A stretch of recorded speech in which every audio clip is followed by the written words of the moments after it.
Good morning সবাইকে। এই সকাল সকাল বৃষ্টি শুরু হয়েছে, এত পরিমাণ বৃষ্টি হচ্ছে। আমাদের ব্যাংক চলছে এখানে, এই সবাই ব্যাংকের দাঁড়িয়ে এখানে, পুরো ব্যাংকটা এখানে চলছে গলিতে নিচে।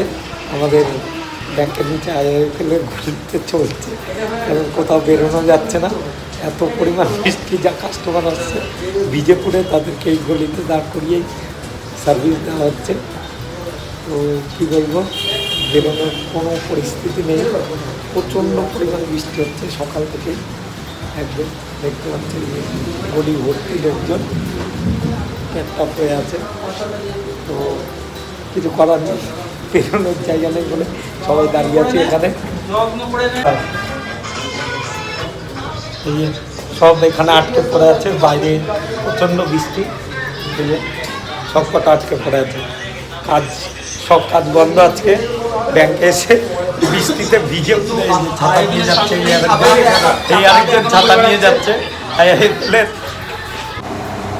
হাই, এই যে খাবার জোগাড় হয়ে গেছে, প্রসঙ্গিতা করে দিল। আজকে বাইরে প্রচণ্ড বৃষ্টি পড়ছে, দেখালাম তোমাদের। তো খাবারটা জোগাড় করে দিল সেদ্ধ টেদ্ধ করে, কারণ কাকিমার দোকান বন্ধ। যাই হোক, খেয়ে নিই, খিদে পেয়েছে প্রচণ্ড পরিমাণ। এগ হোয়াইট খাও, সুস্থ থাকো, কুসুম নেবার। কারণ এগ হোয়াইটটায় পুরোটাই প্রোটিন থাকে, 6 গ্রাম করে। তো এগ হোয়াইট খেতে পারো, যেমন আমার মতো। এই যে দেখো,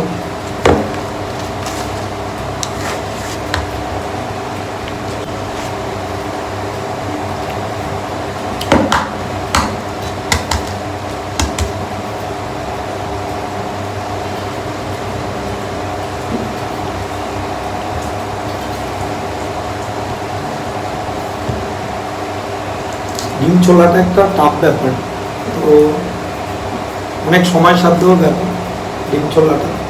আর একটা দুটো ডিম হলে হয়, বেশ কিছুটা ডিম থাকলে আরও সমস্যা ছোলাটা।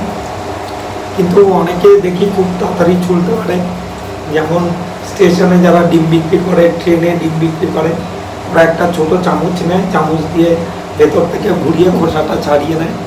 অনেকবার ট্রাই করেছি, কিন্তু কিছুটা হয়, বাকিটা নষ্ট হয়। ওই জন্য হাতেই ছোলা শ্রেয়, হাত দিয়েই ছুলে খেতে হচ্ছে।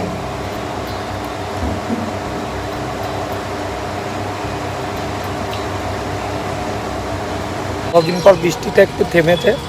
এই যে দেখো, লোকজনও হালকা বেরিয়েছে এতক্ষণ সবাই। তাও বৃষ্টিতে যারা কাজ করতে হচ্ছে তাদের তো বেরোতেই হচ্ছে, যেমন আমরা এসছি। এই যে বাকি লোকজনও এসছিল, এখন তাও হেঁটে যেতে দেখা যাচ্ছে লোকজনকে।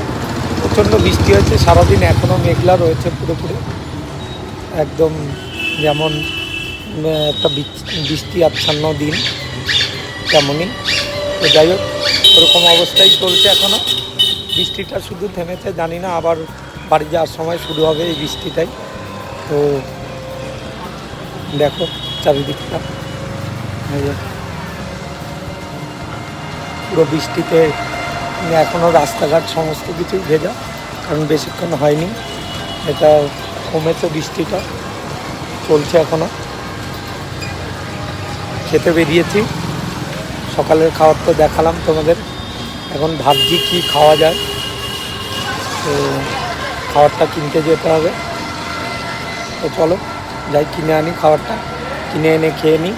আর বেশি সময়ও নেই ছুটি হতে, 2-2.5 ঘন্টা বাকি, আর তারপর চলে যাব। যাই হোক, চলো এই খাবারটা নিয়ে আসি।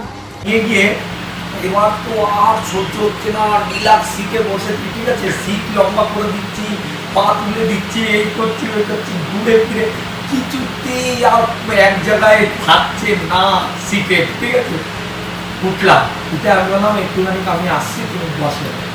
আমি সারা যে পয়সার বাথরুমে ঢুকে গেছি, বাথরুমে ঢুকে বাথরুম সারা ভিডিও করছি। এত সুন্দর সাজানো ওদের আইনা, এই পিভিআরের বাথরুমটা, মানে অসাধারণ সাজানো, মনে হবে কি তো কোনো কোটিপতির বাড়িতে চলে এসেছে সেরকম বাথরুম।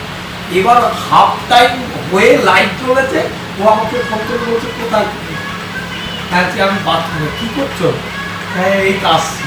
তারপর সেই বাইরে থেকে আবার পপকর্ন নিয়ে তারপর ভেতরে ঢুকতে আমি কি দেখে বই।